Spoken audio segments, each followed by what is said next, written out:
Jika berbayang menatap di ujung laut, di sana tangan bukan menuntutku.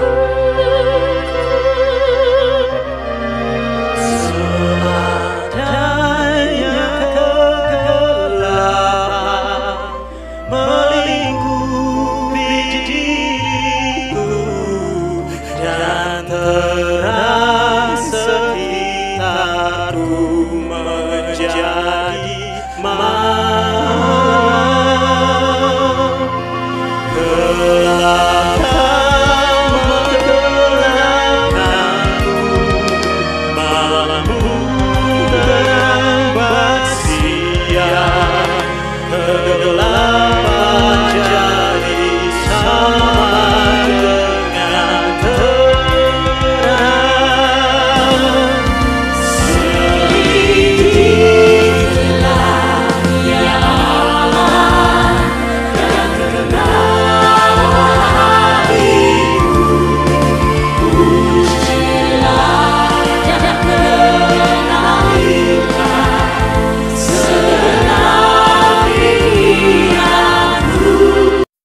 Allah, ku menyembah-Mu. Yes Tuhan, dalam roh dan kebenaran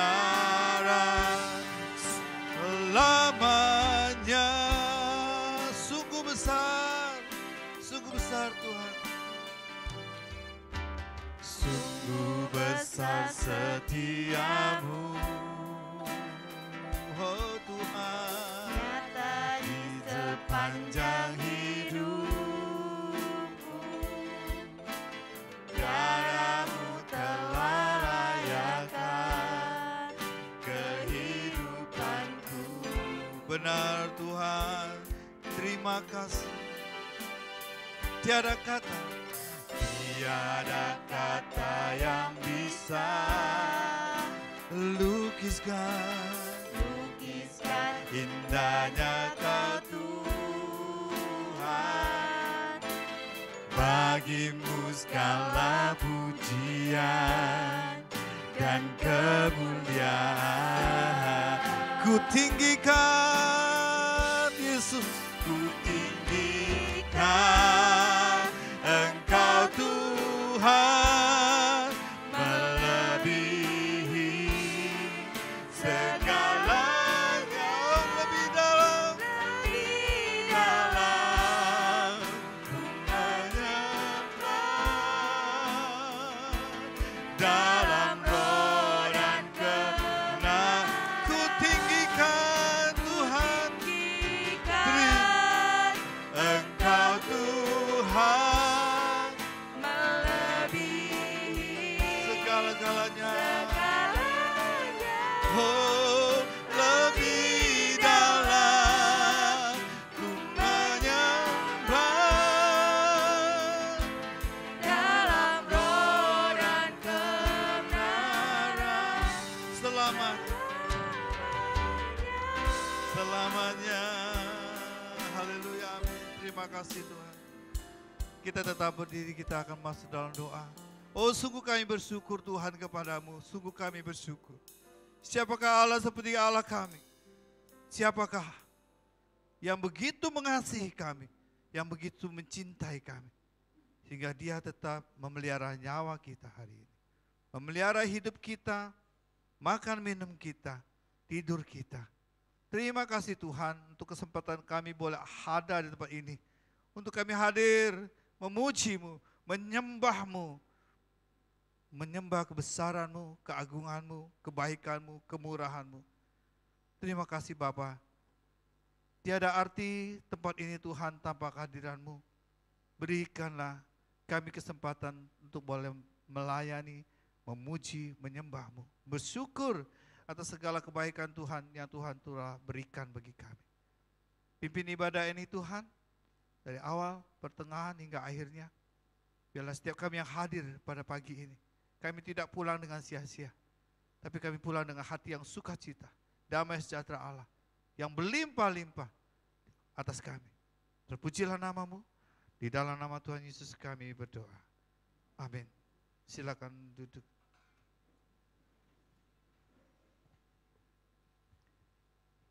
Ayat bimbingan pengakuan dosa terambil dari kitab Yakobus ayat pasal yang keempat ayat yang ke-8. Demikian firman Tuhan, mendekatlah kepada Allah dan Ia akan mendekat kepadamu. Tahirkanlah tanganmu, hai kamu orang-orang berdosa, dan sucikanlah hatimu, hai kamu yang mendua hati. Kita persiapkan diri kita untuk masuk dalam pengakuan dosa. Kita naikkan pujian Mazmur 139.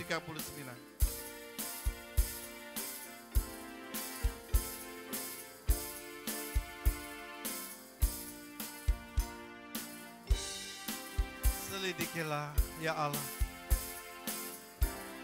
selidikilah ya Allah, dan kenalah hatiku, ujilah dan kenalilah segenap pikiranku, dan lihatlah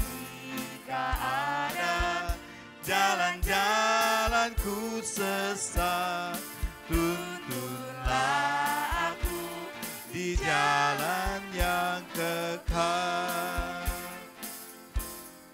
Kemana ku dapat pergi, menjauhi roh-Mu Tuhan. Kiaya langit ku daki, Engkau di sana.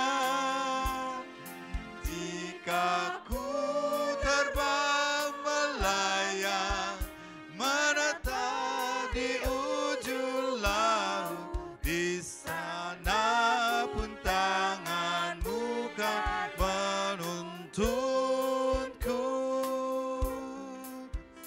Seandainya kegelapan melingkupi diriku dan terang sekitarku menjadi malam,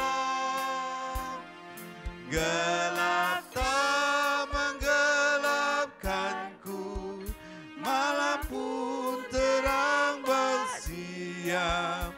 Kegelapan jadi sama dengan terang. Selidikilah ya Allah, dan kenalah hatiku. Ujilah dan kenalilah segenap pikiranku, dan lihatlah jika ada jalan-jalanku sesat, tuntunlah aku di jalan yang kekal. Tuhan menciptakan aku, Kau bentuk buah pinggangku, menenunku dalam kandungan ibuku. Ku bersyukur kepadamu, ajaib karya-Mu atasku, dan jiwaku pun sungguh menyadarinya.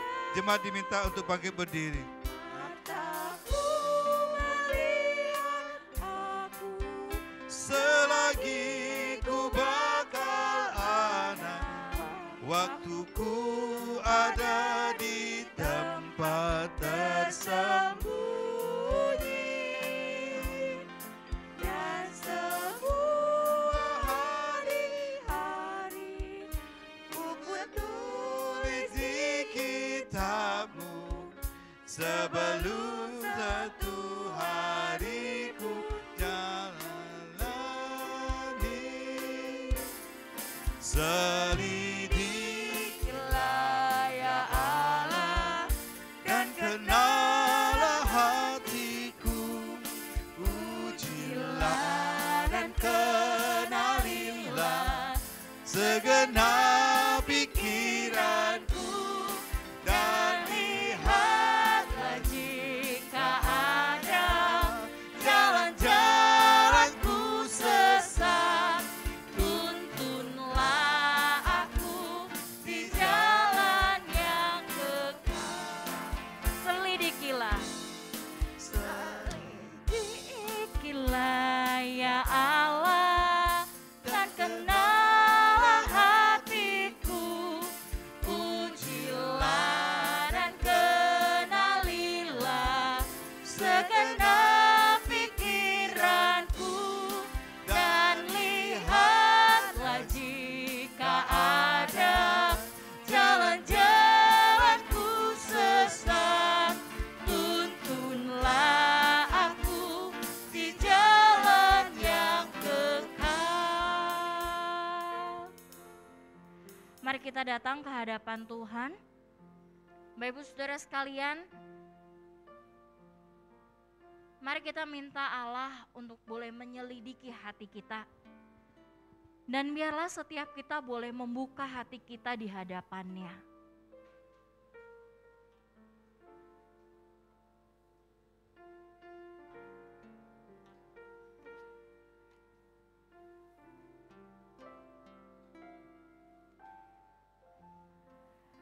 Tuhan, kami saat ini datang ke hadapan-Mu.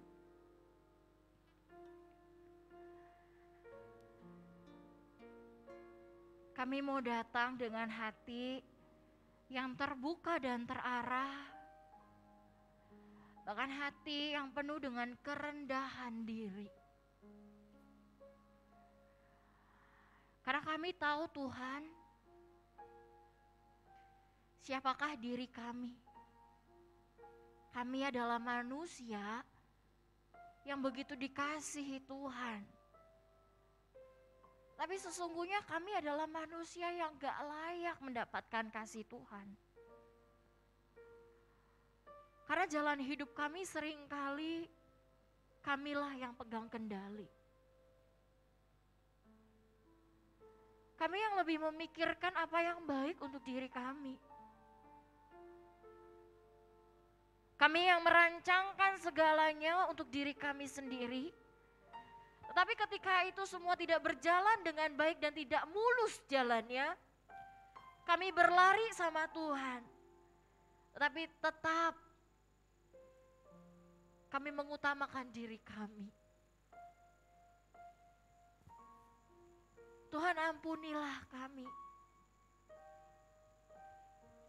Tuhan, tolong ampunilah kami. Ampunilah kami kalau kami ternyata menjadi orang-orang yang egois. Ampunilah kami kalau ternyata kami adalah manusia yang tidak sesuai dengan apa yang sudah Tuhan tetapkan sebagai tujuan hidup kami.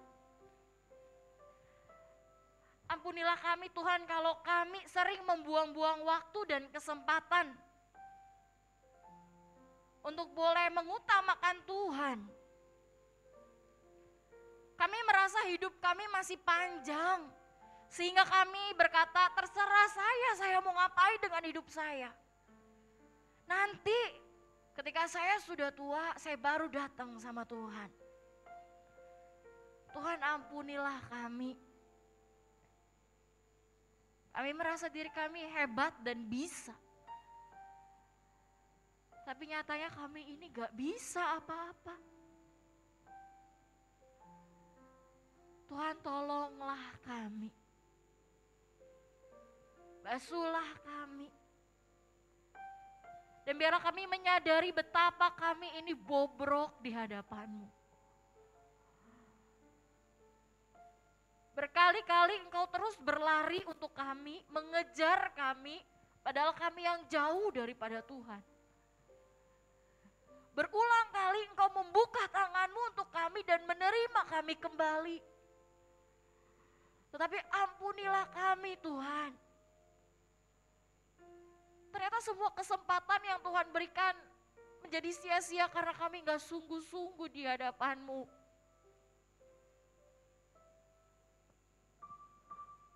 Tuhan, ampunilah kami. Kami gak mau jadi manusia yang bebal. Tapi kami mau jadi manusia yang sungguh merasakan dan menghayati bagaimana anugerah Tuhan itu nyata atas kami.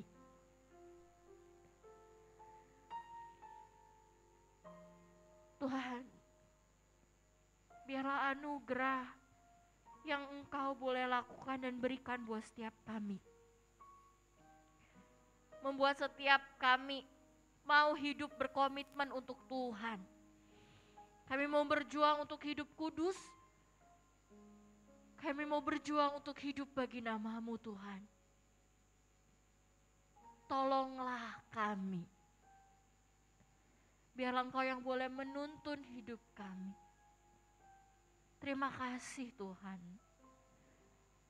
Terima kasih.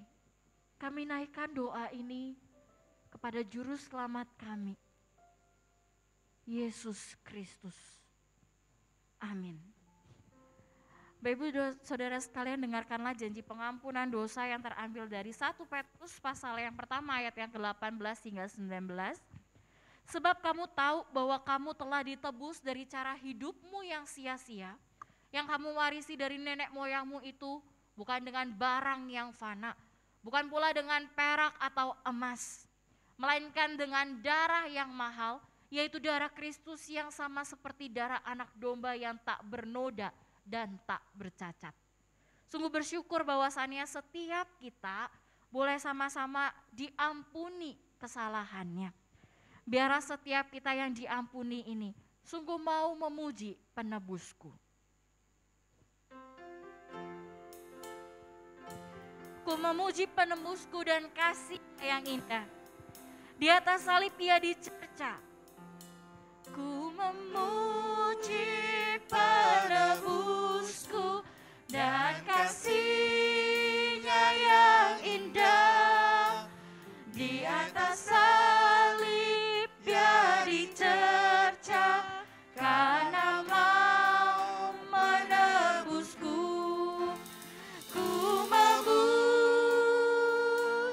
penebusku, darahnya membasuhku, yang menderita disalibkan, menghapuskan dosaku. Ku memuji penebusku, ku memuji penebus, dosaku dibasuhnya, anugerahnya melimpah, hapus segala dosaku. Ku memuji penebusku, darahnya membasuhku, yang menderita disalibkan, menghapuskan dosaku. Biarlah setiap kita terus mau memuji Tuhan kita dalam kehidupan kita, karena Dialah yang telah menghapus segala dosa kita. Anugerahnya limpah. Bapak Ibu Saudara sekalian, untuk setiap kita yang telah ditebus oleh Tuhan, biarlah setiap kita punya hidup yang berkomitmen untuk Tuhan, dan kita mau sama-sama hidup di dalam jalannya. Dengarkanlah petunjuk hidup baru untuk setiap kita dari Mazmur 119 ayat yang kedua hingga ayat yang ketiga. Berbahagialah orang-orang yang memegang peringatan-peringatannya, yang mencari Dia dengan segenap hati, yang juga tidak melakukan kejahatan, tetapi hidup menurut jalan-jalan yang ditunjukkannya. Biarlah setiap kita mengikuti apa yang menjadi perintah Tuhan ini. Bapak Ibu Saudara sekalian, tiba saatnya untuk setiap kita boleh sama-sama mengakui pengakuan iman rasuli. Biarlah setiap kita yang mengakui pengakuan iman rasuli ini bukan hanya sekedar karena hafal pengakuan iman rasuli, tetapi sungguh memegangnya dalam hati kita agar setiap kita tidak mudah digoyahkan oleh rupa-rupa pengajaran dunia. Pengakuan iman rasuli. Aku percaya kepada Allah, Bapa yang Maha Kuasa, Khalik langit dan bumi, dan kepada Yesus Kristus anaknya yang tunggal Tuhan kita, yang dikandung daripada Roh Kudus, lahir dari anak darah Maria, yang menderita sengsara di bawah pemerintahan Pontius Pilatus, disalibkan, mati dan dikuburkan, turun ke dalam kerajaan maut. Pada hari yang ketiga bangkit pula dari antara orang mati, naik ke sorga, duduk di sebelah kanan Allah, Bapa yang Maha Kuasa. Dan dari sana Ia akan datang untuk menghakimi orang yang hidup dan yang mati. Aku percaya kepada Roh Kudus, gereja yang kudus dan am, persekutuan orang kudus, pengampunan dosa, kebangkitan tubuh dan hidup yang kekal. Amin. Silakan duduk.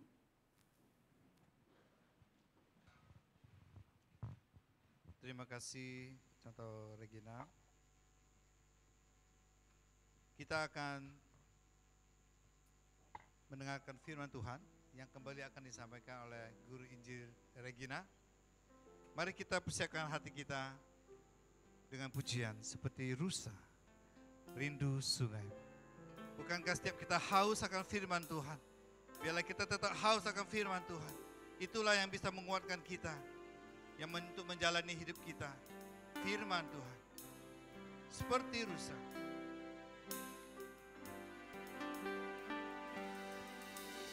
Seperti rusa rindu sungaimu, jiwaku rindu Engkau.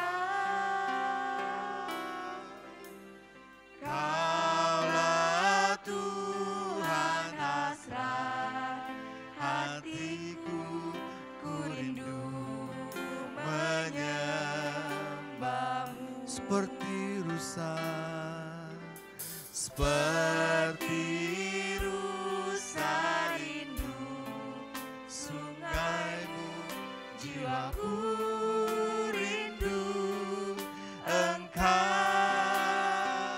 Kaulah Tuhan, Kaulah Tuhan hasrat hatiku, ku rindu menyembahmu. Engkau kekuatan dan perisaiku, kepadamu rohku berserah. Kaulah Tuhan, Kaulah Tuhan hasrat hatiku, ku rindu menyembahmu. Yesus, Yesus, Yesus, Yesus, Kau berarti bagi kami. bagiku. Oh, oh, Yesus, Yesus, Kau segalanya bagiku. Cuantau rere. Sekali lagi kita naikkan pujian ini. Seperti rusa, Seperti rusa rindu sungaimu, jiwaku rindu Engkau. Kaulah Tuhan hasrat hatiku, ku rindu menyembahmu.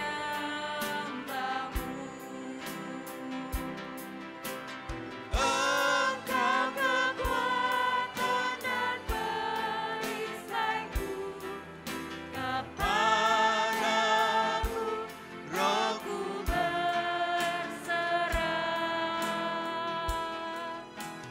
Kaulah Tuhan hasrat hatiku, ku rindu menyembahmu.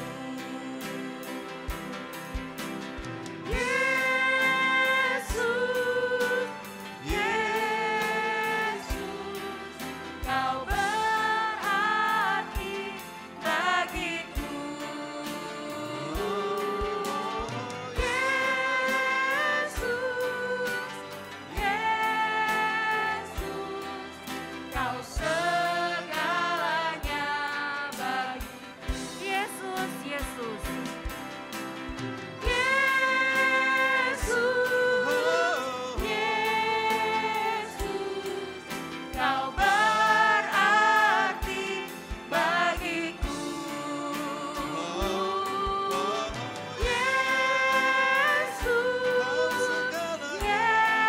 Yesus, Kau segalanya bagi Kau segalanya, Kau segalanya bagiku. Kau segalanya. Kau segalanya bagiku.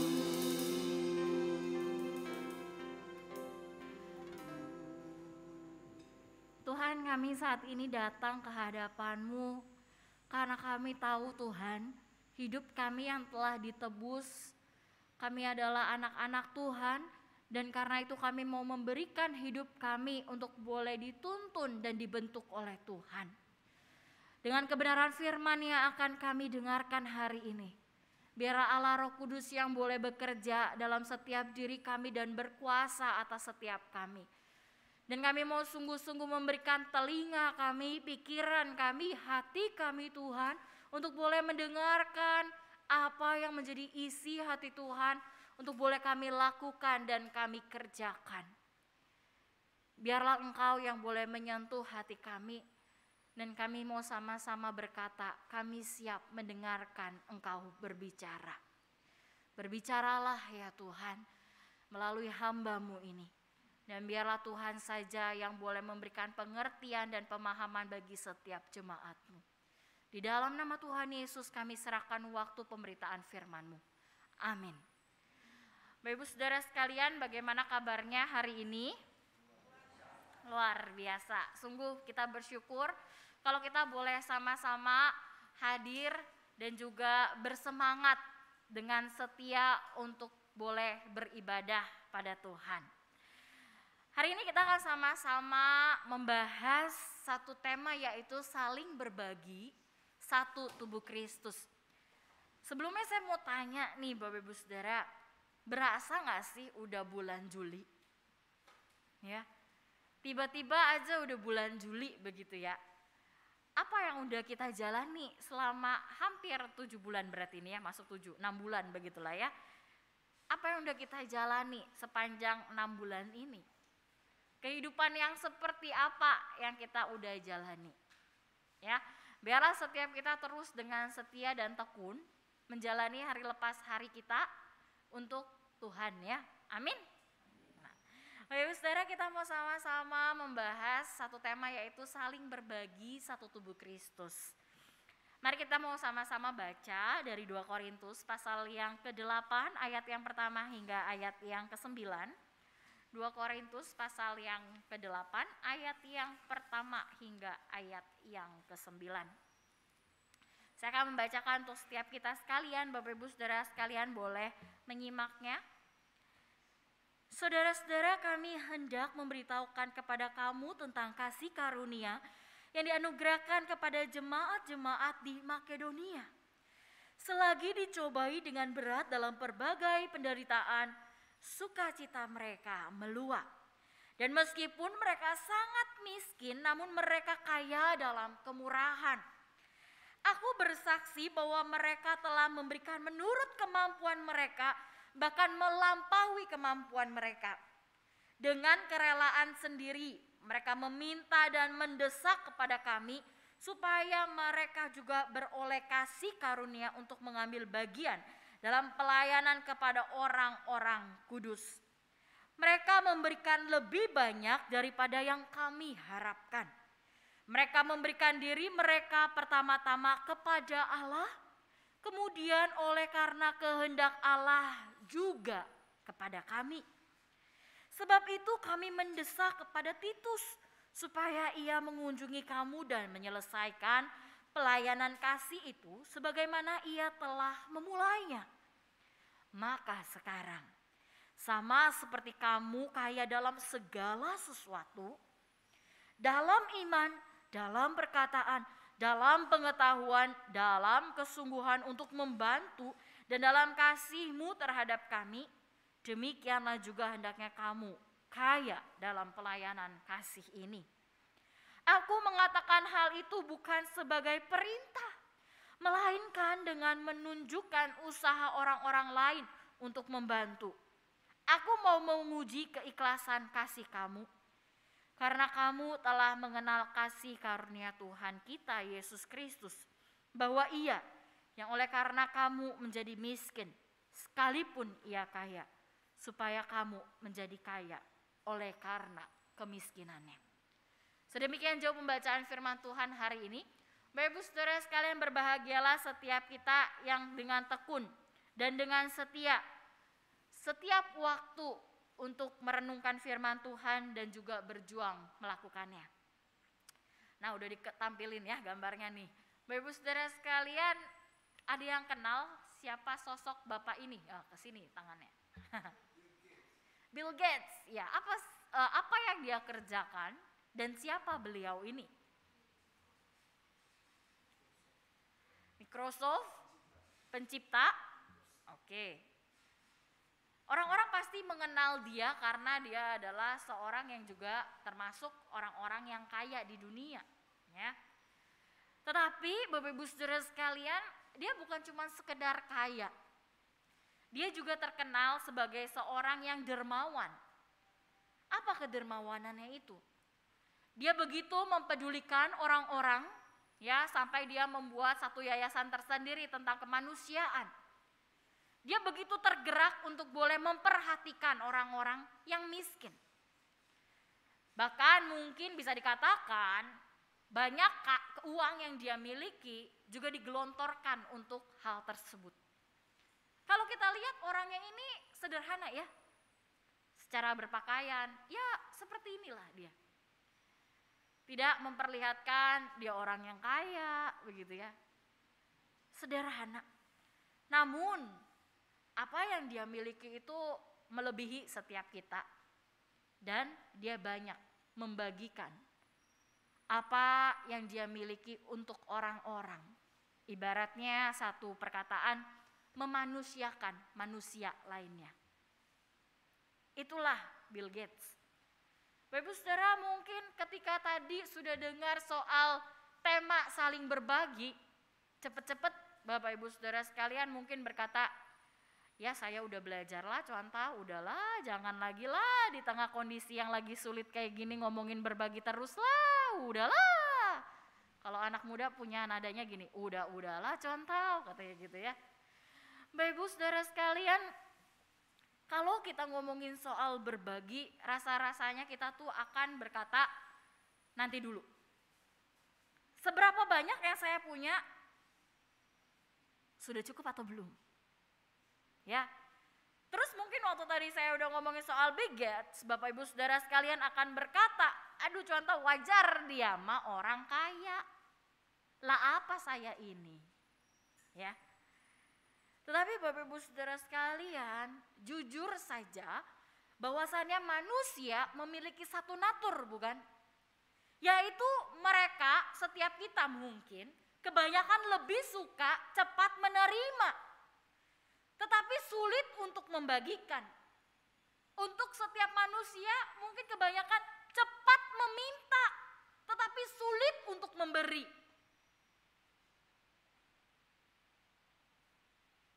Kita mungkin ada yang pernah berjanji sama Tuhan, bilang gini, Tuhan, kalau nanti rumah ini bisa kejual, saya mau kasih 30%-nya buat Tuhan.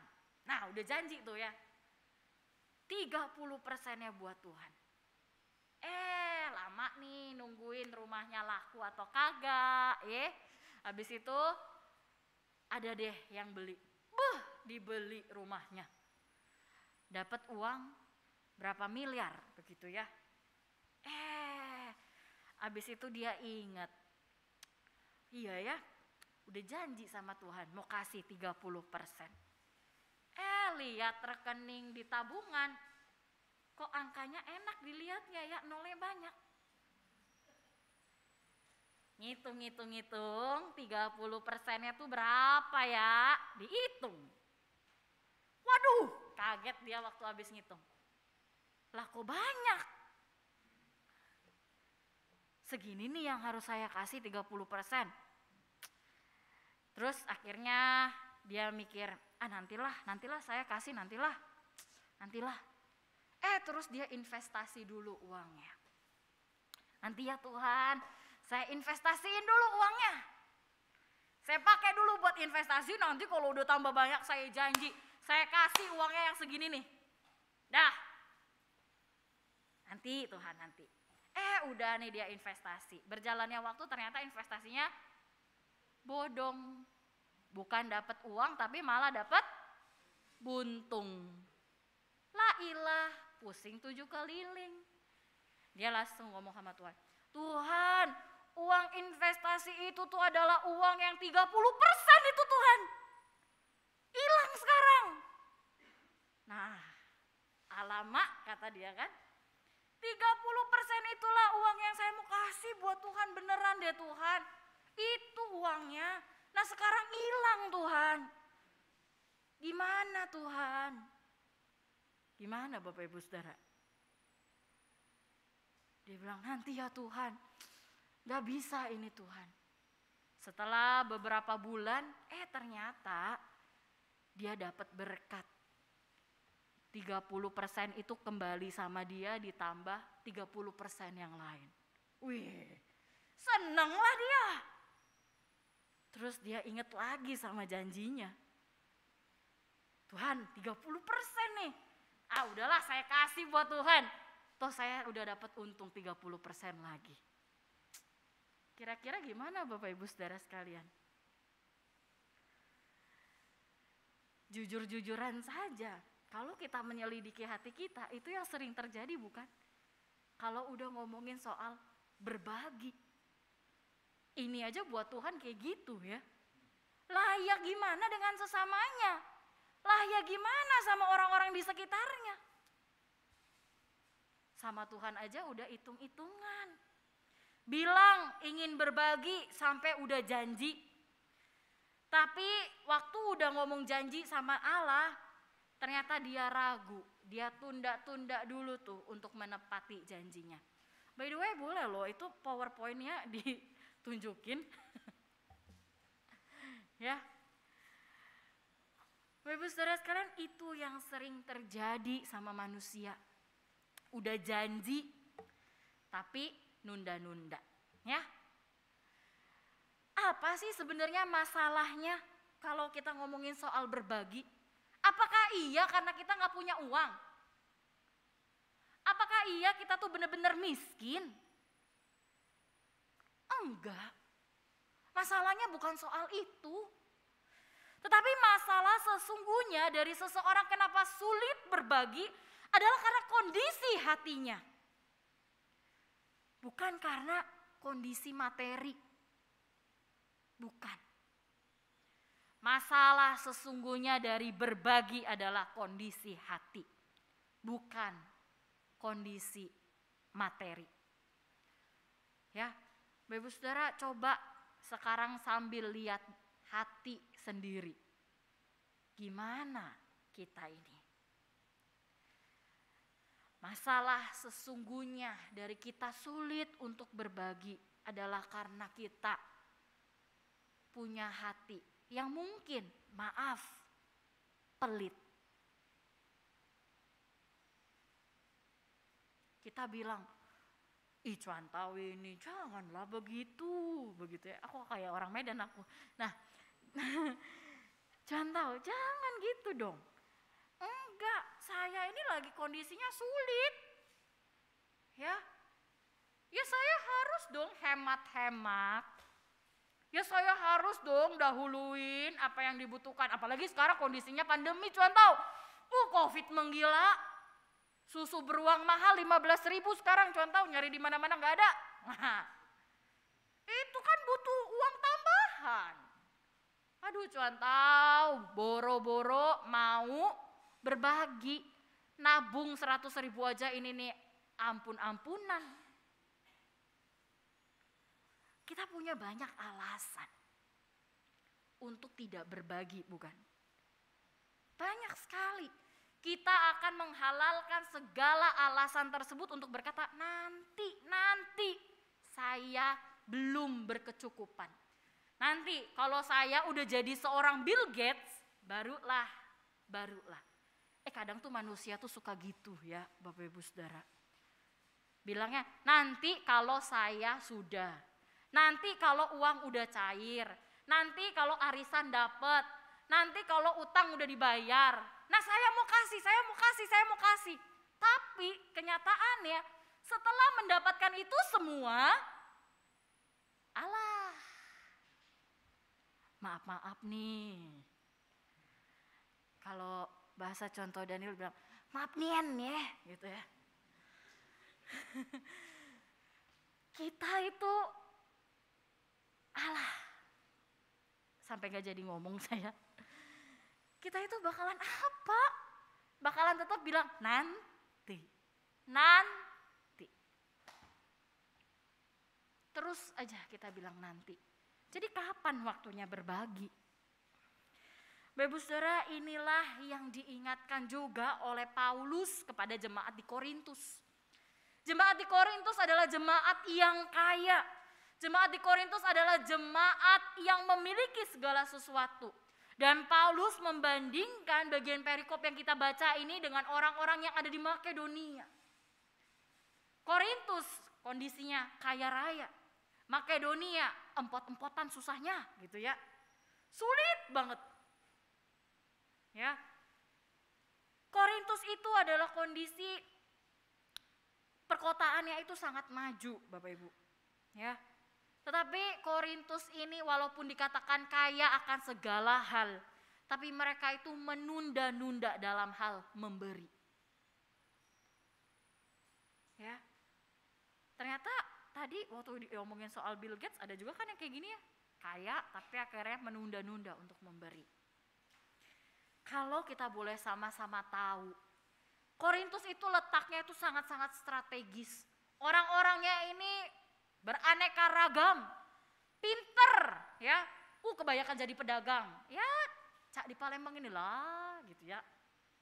Maju, kotanya strategis, ada pelabuhan yang besar. Jadi masalah perekonomian itu tuh bukan masalah yang besar untuk mereka. Tetapi di tengah kondisi yang nyaman dan enak bagi orang-orang Korintus, mereka yang tadinya udah janji mau berbagi dalam pelayanan, dititipkan kepada Paulus, itu hanya sekedar janji. Ya, kalau lagu mana janji manismu gitu kan. Cuma janji doang, tapi gak dilakuin, dilupakan.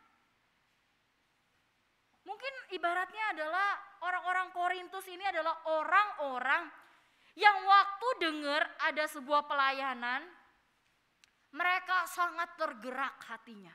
Wah ya, siapa di sini yang begitu? Ya, tergerak banget.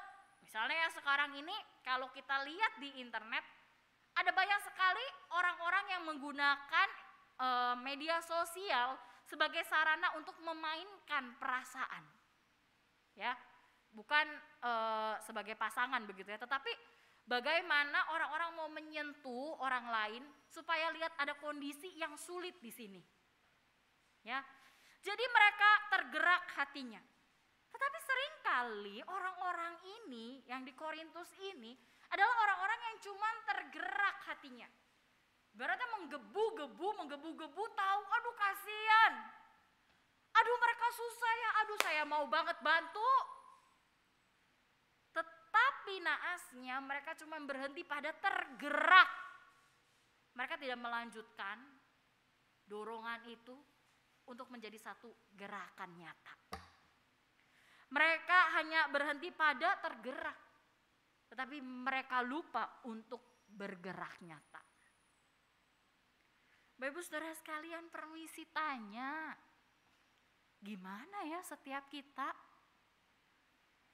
Kadang kita tuh ya kalau denger ya ada orang, itu loh orang ini nah lagi sakit, itu kena covid, nah katanya gitu ya, susah cari rumah sakit, aduh kasihan banget ya dia tuh ya, aduh makan aja dia udah susah katanya, ya. Kita cuman ngomong dari satu mulut ke mulut yang lain, cuman bilang kasihan. Berhenti pada kasihan. Wes. Tapi ngapain kita habis itu? Cuman jadi penyalur atau mungkin jadinya kayak gini nih. Kayak lambe info GKY Kebon Jeruk. Ya. Cuman nyebarin doang, kasihan. Habis itu nggak ada tindakan nyata harus, ngapain kita ya, kita harus ngapain. Gitu. Bapak Ibu Saudara, kita pun sering kali cuman berhenti pada tergerak, cuman pada kasihan. Tapi waktu disuruh memberikan sesuatu, entah kasih perhatian lewat makanan, itu susah, bilangnya apa? Sibuklah, nantilah, Saya aja makan udah susah. Udah syukur-syukur ada ayam, biasa tempe tahu.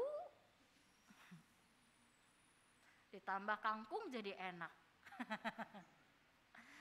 Bapak Ibu Saudara, seringkali kita tuh kayak gitu juga loh sama kayak orang-orang di Korintus. Kita cuma berhenti pada tergerak, tapi kita gak mau bergerak. Kita lihat yuk bagaimana Makedonia. Makedonia adalah sebuah kawasan yang terdiri dari 3 kota. Jadi ada Filipi, ada Tesalonika, dan ada Berea. Dan ketiga kota ini adalah kota yang berbeda dengan Korintus. Kenapa? Karena pada saat itu di Makedonia ada penganiayaan, mereka ditindas oleh penguasa. Sehingga mereka itu sangat-sangat kesulitan. Mereka benar-benar miskin. Dalam bahasa aslinya miskin ini dikatakan sebagai melarat. Ya, bisa bayangin lah ya, melarat itu kayak gimana. Benar-benar kate duit gitulah ya. Benar-benar pas-pasan. Bahkan kurang sebenarnya. Tetapi dikatakan dalam kondisi yang sulit tersebut, Makedonia malah dikatakan punya sukacita tuh yang meluap-luap. Aneh ya. Orang mah kalau udah kekurangan uang tuh pusing 7 keliling, bahkan gak cuma 7 keliling, 15 keliling. Mikirin mau bayar uang sekolah gimana, mau bayar listrik kayak apa, mau bayar uang air gimana. Ya kan? Aduh, satu-satu lah contoh. Masih kurang uang mau buat bayar listrik. Ada banyak yang kita akan katakan kurang.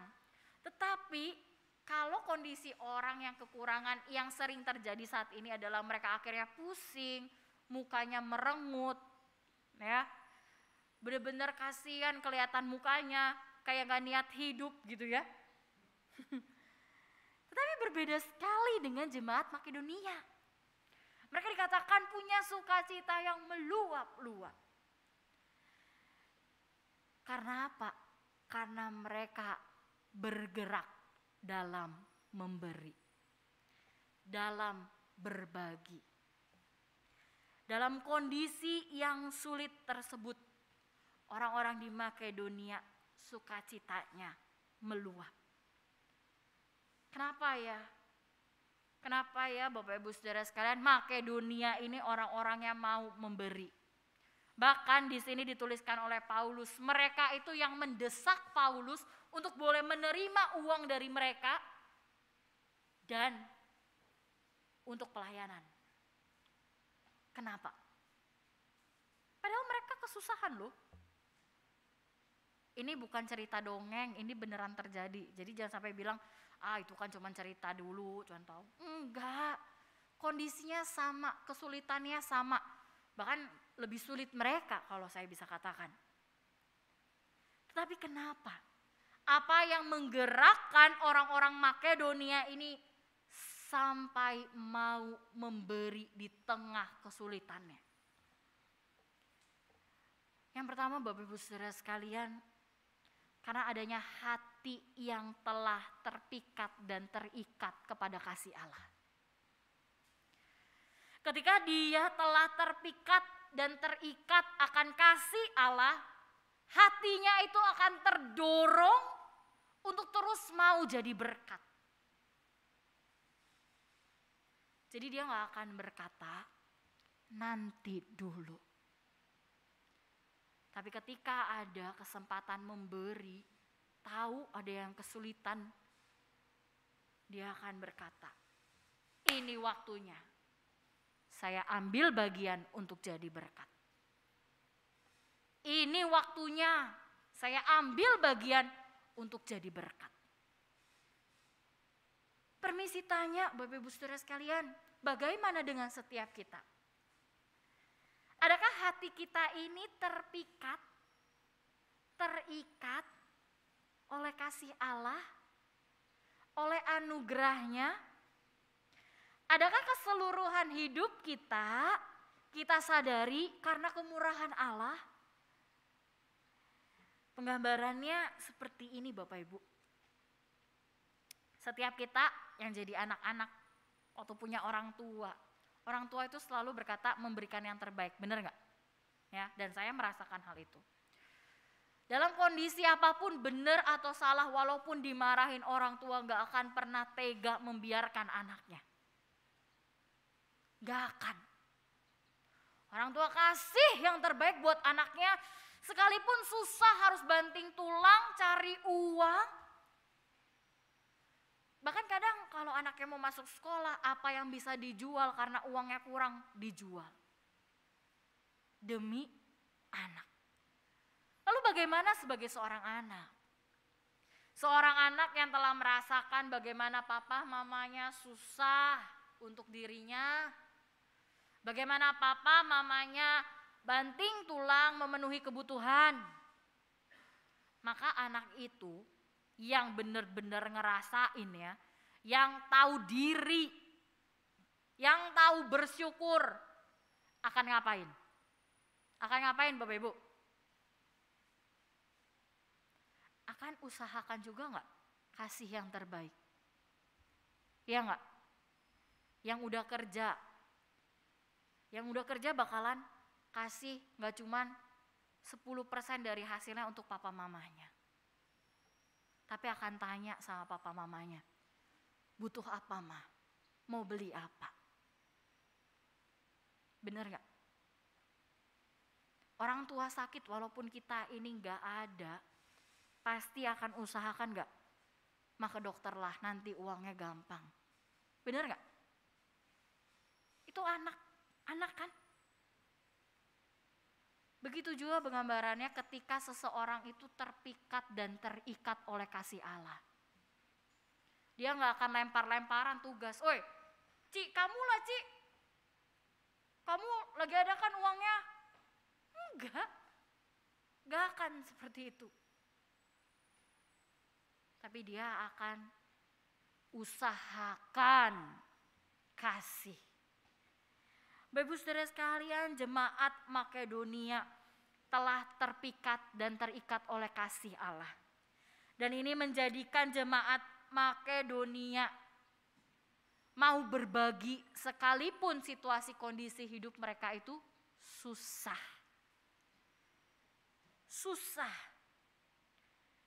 Tetapi mereka mau berbagi.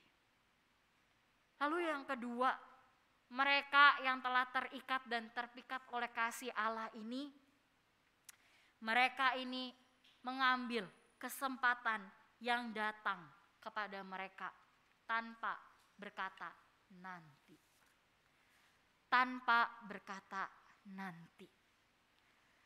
Waktu mereka tahu Paulus melayani, Paulus butuh didukung dalam pelayanan, dia berkata, ayo mari. Ini kesempatannya, kumpulin. Kita desak Paulus untuk mau terima uang ini untuk pelayanan dia. Bapak Saudara sekalian, dia menangkap kesempatan supaya apa? Ambil bagian dalam kerajaan Allah. Bapak Saudara sekalian, setiap kita mungkin udah punya list bulanan. Ya, berapa dapat, anak kasih berapa, ini itu. Tetapi kalau ada kesempatan dan Tuhan berkata ini kesempatan untuk kamu berbagi, maka berbagilah. Bapak Saudara, dengan memberi apakah seseorang akan menjadi orang miskin? Dengan kita memberi apakah kita akan jadi orang miskin? Enggak. Malah dengan memberi kita akan dilihat, bukan dilihat saja ya, terlihat sebagai orang yang kaya. Bukan secara manusia, enggak. Di dalam kesulitan hidup kita akan selalu berkata, aduh nanti deh, nanti. Tetapi sesungguhnya yang Tuhan katakan sekarang, kapan lagi? Emang kamu tahu kamu sampai kapan ada di dunia? Dengan memberi kita akan merasakan sukacita yang besar, dan itu benar loh. Ada seorang yang bernama John Wesley. Bapak saudara sekalian, John Wesley itu seorang dosen ya. Jadi dia mengajar, dan waktu itu dia punya gaji sebanyak 30 pounds. Jadi Wesley ini selalu mengambil hanya 28 pounds, dan 2 poundsnya itu dia pakai untuk membantu orang lain. Memang dulu sebelumnya dia itu adalah orang yang terkenal suka menghabiskan uang. Jadi 30 pounds itu benar-benar dia habisin sendiri.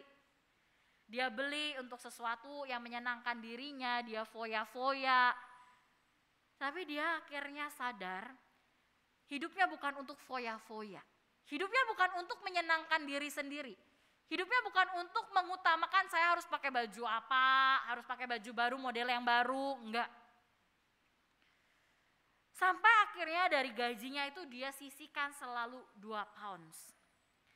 Nah, pada tahun berikutnya dia dapat gaji yang bertambah, jadi 2 kali lipat. Dia punya gaji 60 pounds. Kira-kira berapa yang dia pakai untuk dirinya sekarang? Dari 60 pounds gajinya itu. Berapa kira-kira? Tetap 28 pounds. Dia pakai sisanya untuk apa? Untuk bagi ke orang lain. Dia pakai sisanya itu untuk bagi ke orang lain. Lalu di tahun berikutnya lagi dia mulai naik lagi nih gajinya. Dia dapat 90 pound sterling. Kira-kira berapa yang dia pakai untuk hidupnya? Berapa Bapak Ibu Saudara? Tetap 28. Dia tetap pakai 28 untuk dirinya, sisanya untuk membantu orang lain yang membutuhkan. Seringkali Bapak Ibu Saudara sekalian, dengan kita bertambah pendapatan, kita juga menaikkan apa? Gaya hidup kita. Dengan kita punya pendapatan tertentu, kita berpikir ini waktunya ganti handphone, ini waktunya ganti TV, ini waktunya beli baju yang baru, ini waktunya fashion.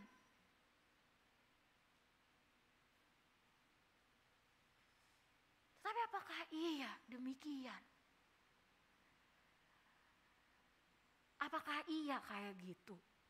Jika itu yang terjadi, maka benar akan berkata selalu kurang. Selalu kurang. Karena dengan pendapatan yang bertambah, kita juga makin meninggikan gaya hidup kita.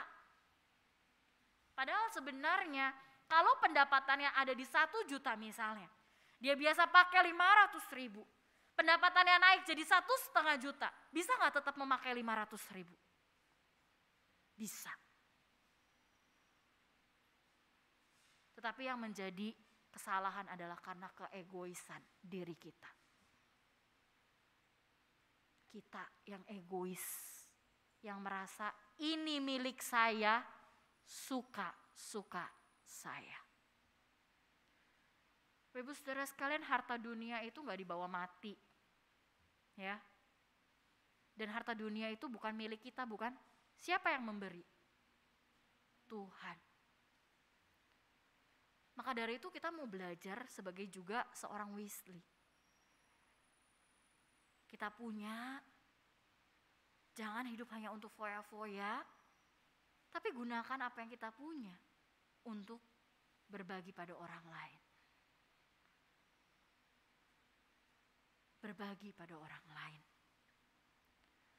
Bapak Ibu Saudara yang dikasihi Tuhan, sehingga sepanjang hidupan Wesley, dia terus-menerus menggunakan uang yang ada, bahkan lebih banyak digunakan untuk membantu dan berbagi pada orang lain. Kita seringkali kalau disuruh ambil bagian dalam berbagi itu, sekecil yang kita bisa kasih. Tapi kalau kita ngomongin soal makanan, kita bisa berkata, sebanyak apa yang bisa saya beli. Waktu kita mau kasih persembahan sama orang, kita bilang, sekecil apa yang bisa saya kasih ke dia. Tapi untuk urusan kesehatan, ya, untuk urusan kehidupan hari lepas hari, kita berkata, ini lebih banyak porsinya.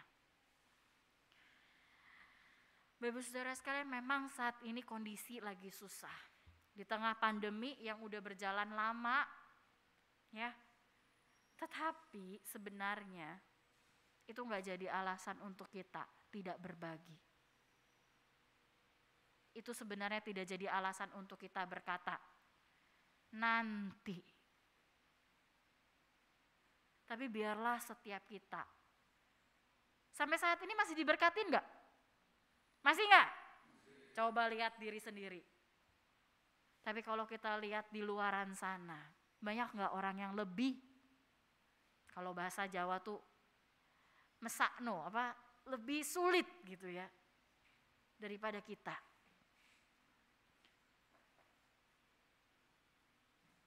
Karena itu mari kita mau belajar untuk berbagi.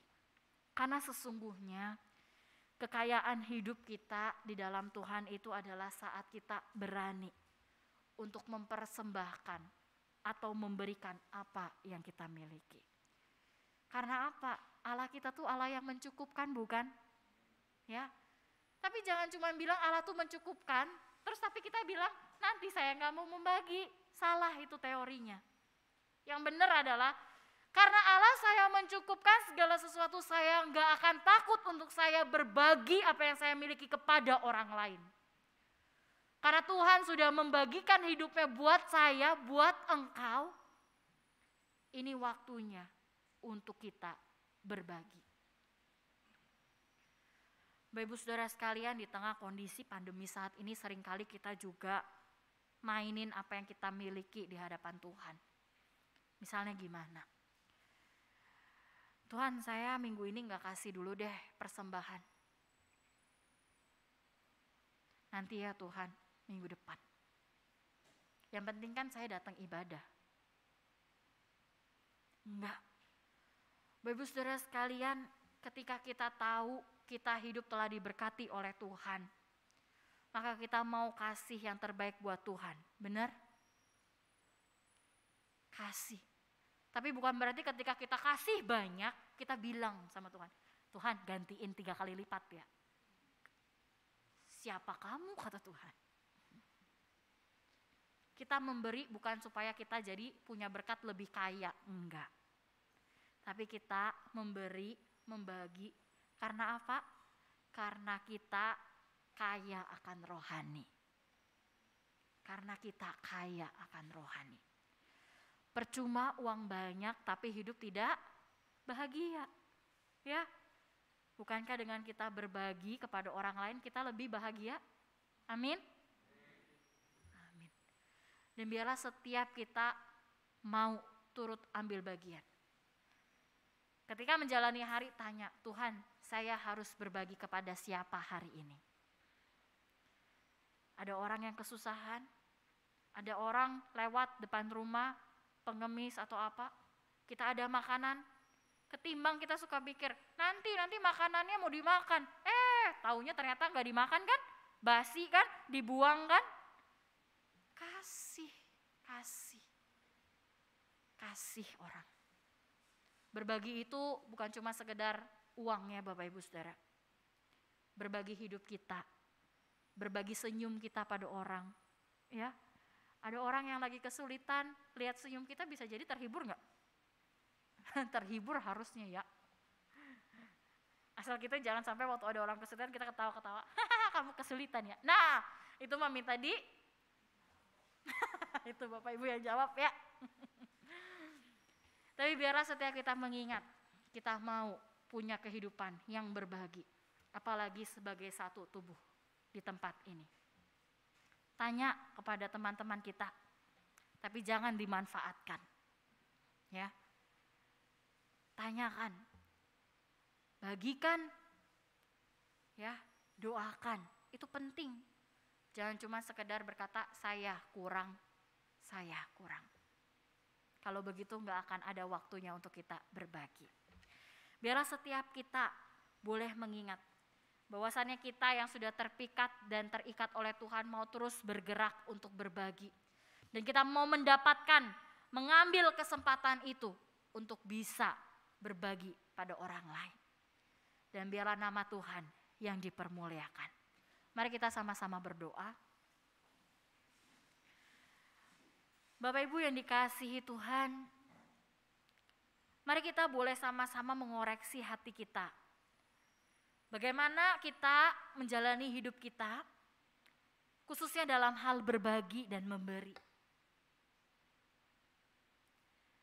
Ketika kita berbagi bukan untuk diingat orang.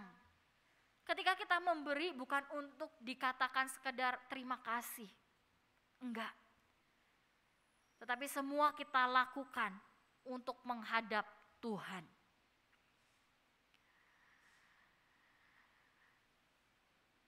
Tuhan, biarlah setiap kami boleh kaya di dalam Tuhan. Materi sifatnya sementara. Tetapi kehidupan kerohanian adalah kehidupan yang kekal. Kami gak mau dalam hidup kami menjadi orang-orang yang hitung-hitungan. Terus beralasan dalam hal memberi dan berbagi. Tapi biarlah setiap kami yang telah mendengarkan firman-Mu hari ini boleh digerakkan dan juga bergerak. Untuk boleh mewujud nyatakan kasih yang sudah kami terima. Terima kasih Tuhan Yesus. Terima kasih.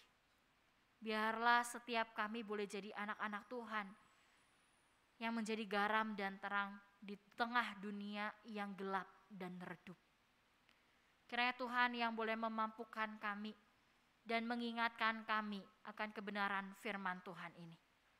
Di dalam nama Tuhan Yesus kami berdoa dan mengucapkan syukur. Amin.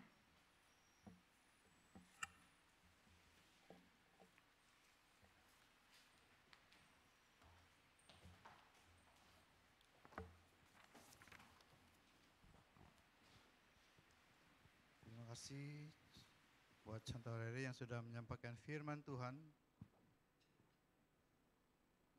Biarlah kita semua dapat mengambil intinya ya. Sungguh kita bersyukur ya karena kita telah diberkati oleh kebenaran firman Tuhan pagi ini. Saat ini kita akan memberikan persembahan. Persembahan dapat diberikan dengan cara mentransfer ke nomor rekening GKY Kebonjeruk atau men-scan QR code yang tertera. Bagi Bapak Ibu saudara sekalian yang beribadah secara onsite seperti ini,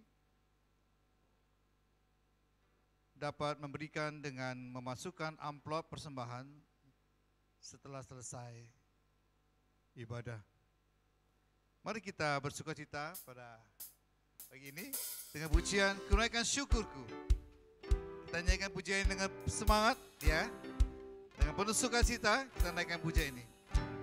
Siang bagiku Besar, lebih kuat dari dosa, kasih yang menemukanku, selamatkan dan pulihkanku. Ku naikkan syukurku. Kita akan panggil berdiri.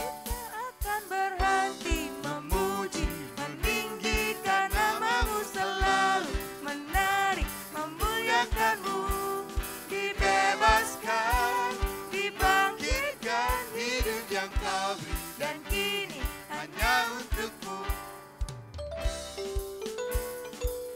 Kita naikkan pujian sekali lagi. Kasih yang begitu besar, kasih yang begitu besar, lebih kuat dari dosa, kasih yang menemukanku, selamatkan dan pulihkanku. Ku naik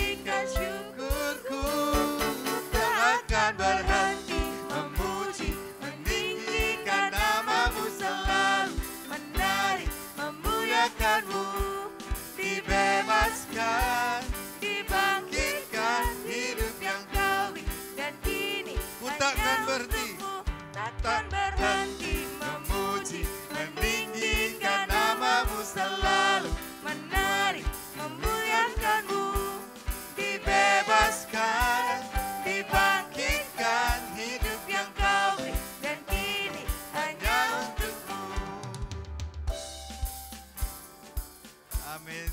Haleluya. Terima kasih. Kita akan masuk dalam doa persembahan. Sekali lagi kami naikkan syukur kami kepadamu Tuhan. Dengan firman Tuhan yang sudah disampaikan dengan begitu luar biasa pada hari ini. Sekali lagi mengingatkan kami. Kami bisa memberi. Tidak pada saat harus kami berlimpah lebih dulu. Tuhan, terima kasih untuk firman-Mu yang sudah mengingatkan hamba-Mu. Dan kami semua yang sudah mendengarkan firman. Biar Tuhan tetap berikan kami hati yang lebih suka memberi daripada menerima. Bisa memberikan tumpangan bahkan kekurangan orang lain dengan penuh sukacita. Biarlah Tuhan persembahan yang akan kami berikan ini, kami berikan sepenuhnya untuk Tuhan, untuk pekerjaan Tuhan tempat ini. Agar berita Injil Tuhan akan terus diberitakan, bukan hanya di kebun jeruk ini Tuhan, tapi dimanapun kami ditempatkan Allah, di tempat pekerjaan kami, dimanapun Tuhan taruh kami. Kami mau memuliakan nama Tuhan dan mau Injil Tuhan diberitakan. Terima kasih Tuhan, berkatilah persembahan ini dapat menjadi berkat bagi gereja Tuhan tempat ini, dan pakailah hamba-Mu untuk mengelola keuangan di tempat ini bagi kemuliaan nama Tuhan. Terpujilah nama-Mu Tuhan, di dalam nama Tuhan Yesus kami berdoa dan ucap syukur. Amin. Silakan duduk. Waktu selanjutnya saya serahkan kepada Guru Injil Daniel.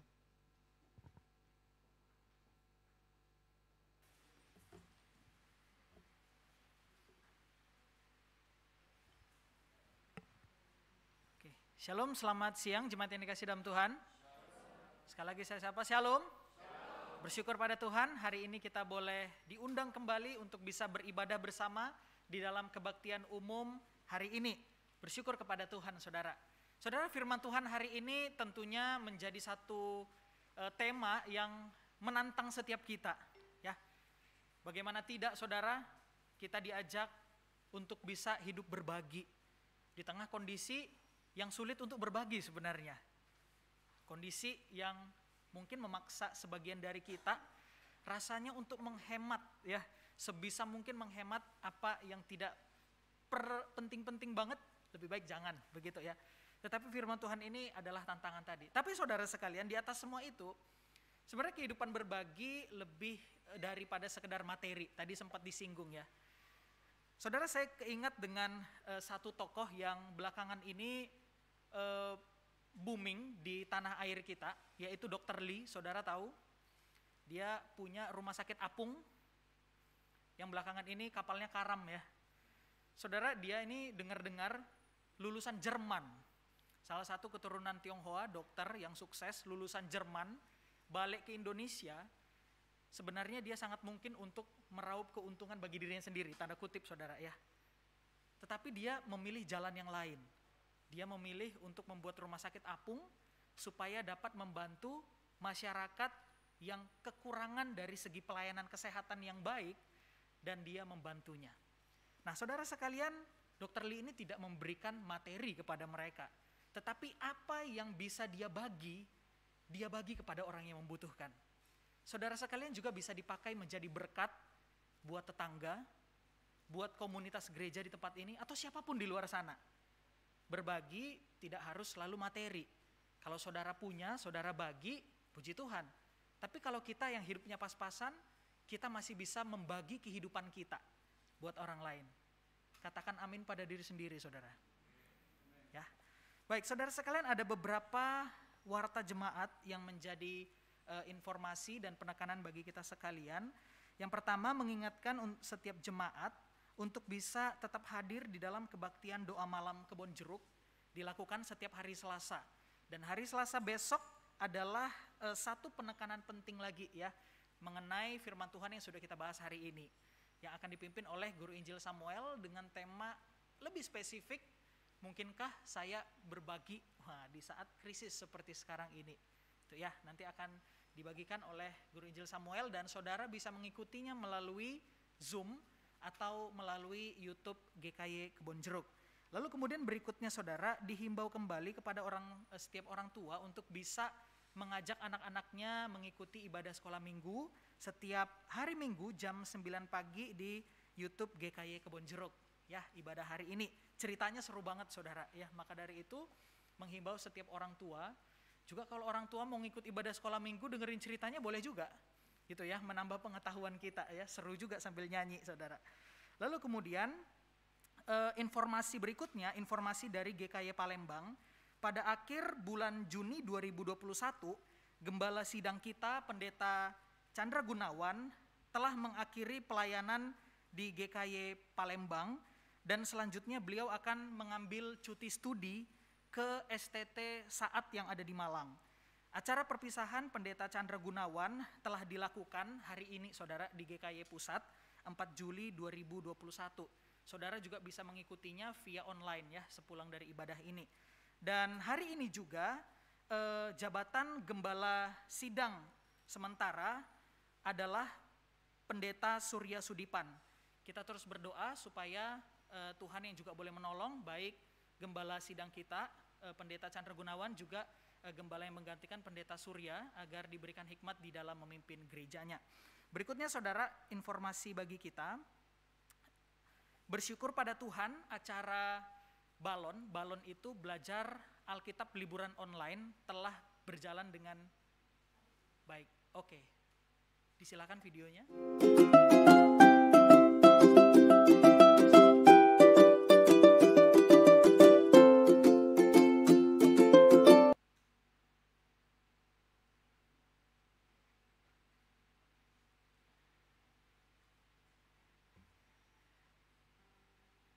Oke, baik ya saudara. Itu secuplik sedikit mengenai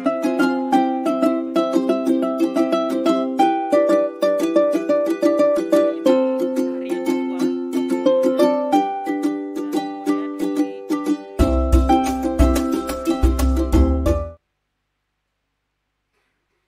Oke. Baik, ditutup saja. Baik, ya saudara sekalian, kita puji syukur kepada Tuhan.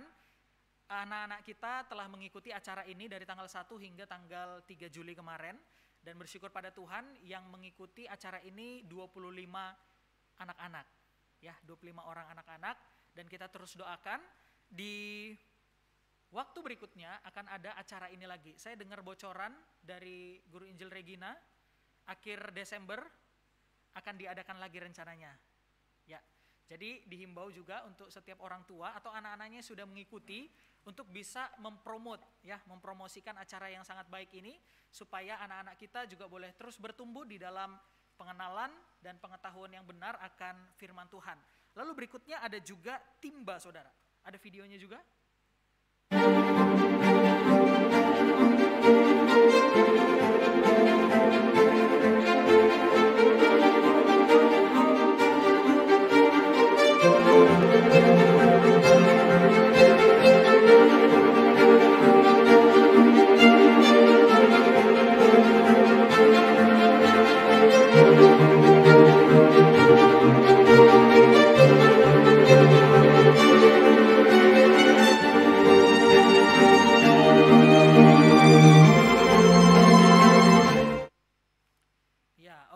Saudara sekalian, ini adalah satu program yang baru untuk dibuat lebih ke arah pembinaan iman jemaat begitu. Jadi nanti hal-hal yang akan disampaikan biasanya akan di looping di dalam video looping awal sebelum ibadah, juga nanti akan diberitakan di Instagram.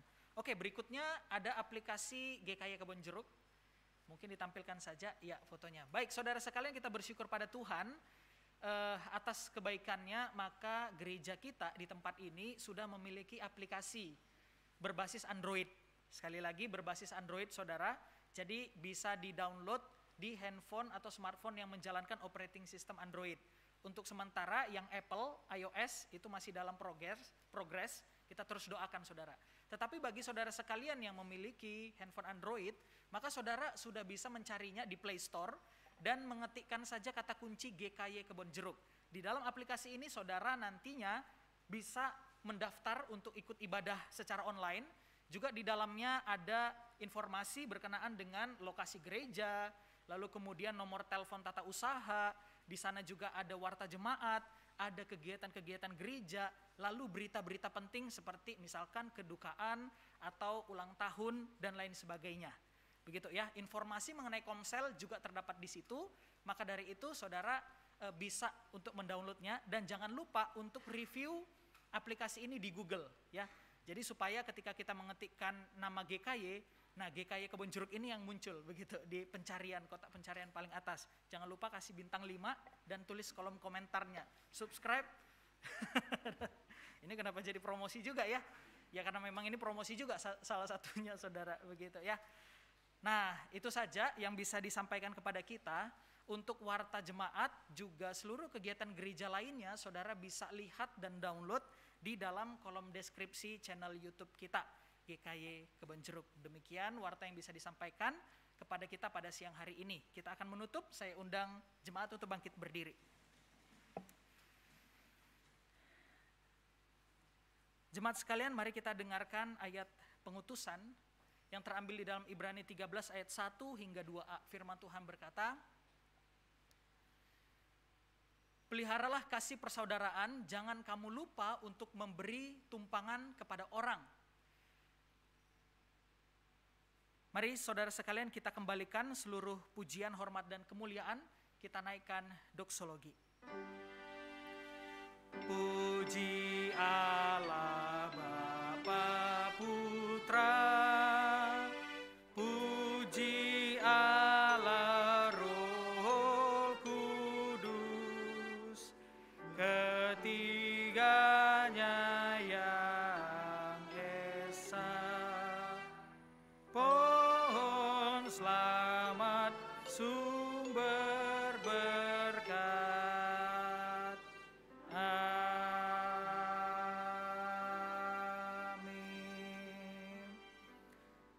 Jemaat yang dikasihi dan mengasihi Tuhan, arahkanlah hati dan pikiranmu kepada Tuhan dan terimalah berkat yang datang daripadanya.